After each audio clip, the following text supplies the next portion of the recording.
Welcome to Top 10 Things in the World, where we delve into the most intriguing aspects of our global tapestry. In today's episode, we explore the poignant and personal journey of King Charles II as he battles a formidable adversary, cancer.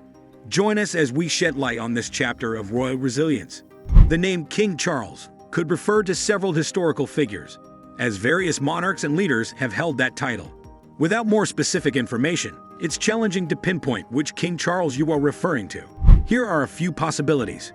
Charles I of England, 1600 to 1649. Charles I was the monarch of England, Scotland, and Ireland from 1625 until his execution in 1649 during the English Civil War.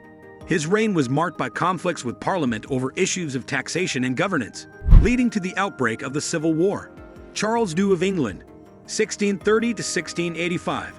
Charles I, son of Charles I, was the King of England, Scotland, and Ireland from 1660 to 1685. His reign followed the period of the Commonwealth and the Protectorate under Oliver Cromwell. Charles I's rule is often referred to as the Restoration Era. Charles II. Charles II, born November 14, 1948, Buckingham Palace, London, England, is the King of the United Kingdom of Great Britain and Northern Ireland from September 8, 2022. He is the eldest child of Queen Elizabeth II and Prince Philip, Duke of Edinburgh. After being the longest-serving monarch-in-waiting in British history, Charles ascended the throne at age 73. He was crowned in the first coronation in 7 decades on May 6, 2023. King Charles has been diagnosed with a form of cancer, Buckingham Palace says. It was discovered during his recent treatment for an enlarged prostate. The king has started treatment and has been advised to postpone public-facing duties. The palace has not revealed what kind of cancer the king has, or where he is receiving treatment. It said he began a schedule of regular treatments on Monday. In a statement it said, "No further details are being shared at this stage, except to confirm that His Majesty does not have prostate cancer." During the king's recent hospital procedure for benign prostate enlargement, a separate issue of concern was noted. Subsequent diagnostic tests have identified a form of cancer. His Majesty has today commenced a schedule of regular treatments, during which time he has been advised by doctors to postpone public-facing duties.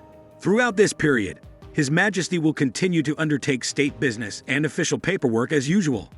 The king is grateful to his medical team for their swift intervention, which was made possible thanks to his recent hospital procedure. He remains wholly positive about his treatment and looks forward to returning to full public duty as soon as possible. His Majesty has chosen to share his diagnosis to prevent speculation and in the hope it may assist public understanding for all those around the world who are affected by cancer.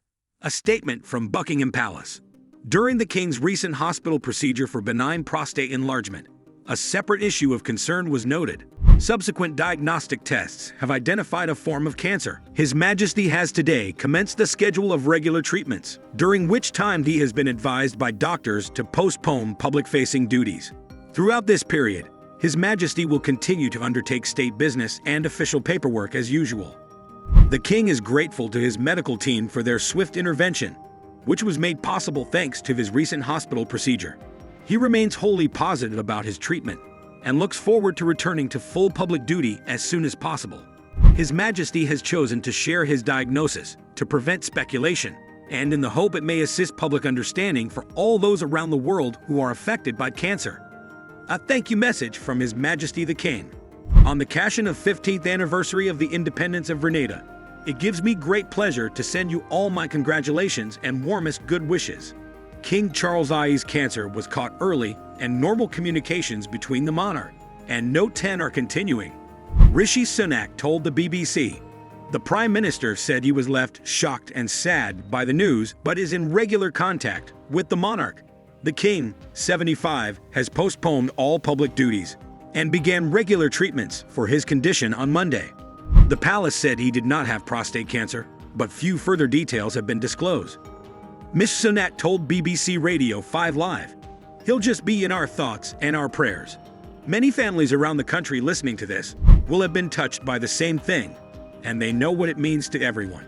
It is understood the king's weekly audiences with Mr. Sunak will continue in person, unless doctors advise he limits such contact. The palace has stressed the king will continue with his constitutional role as head of state including completing paperwork and holding private meetings.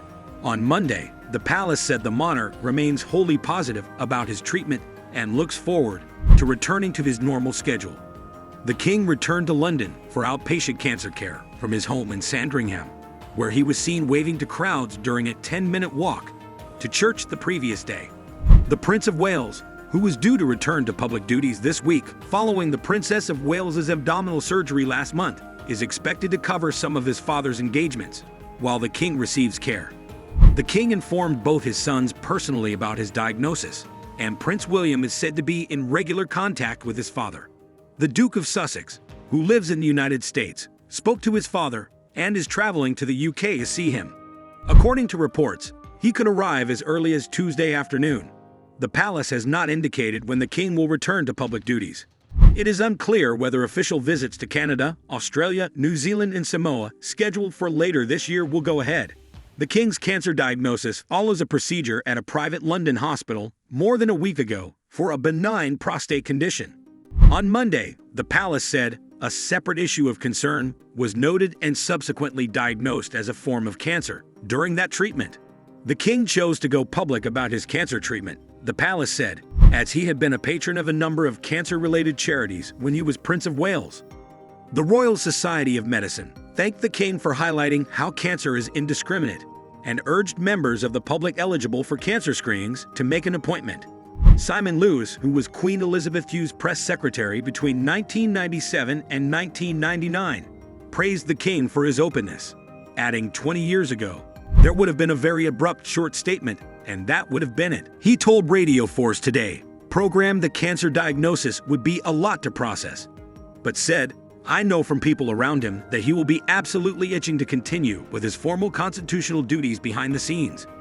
1 in 2 people in the UK develop some kind of cancer during their lifetime. There are more than 200 types of cancer.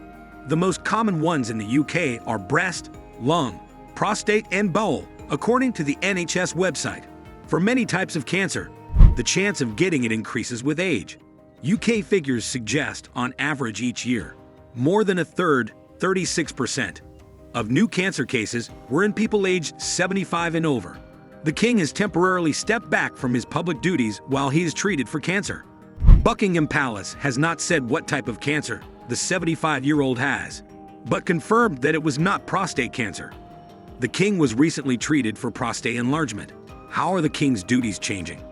In a statement, Buckingham Palace said, regrettably, a number of the king's forthcoming public engagements will have to be rearranged or postponed. His Majesty would like to apologize to all those who may be disappointed or inconvenienced as a consequence. It added that he looks forward to returning to full public duty as soon as possible. The king will continue with paperwork and private meetings as head of state. His regular weekly meeting, the Prime Minister Rishi Sunak, will continue throughout the king's treatment, although they may not always be face-to-face. Counselors of state. Royals who can stand with king in the officials' engagements are Queen Camilla, Prince William, Princess Anne, Prince Edward. What does the king do? The king is the UK head of state, but his powers are largely symbolic and ceremonial. He remains politically neutral. As we wrap up this episode, our thoughts go out to King Charles II in his brave fight against cancer. If you found this insight into the world of royalty compelling, don't forget to like, share, and subscribe for more captivating content. Stay tuned for the next Top 10 Things in the World.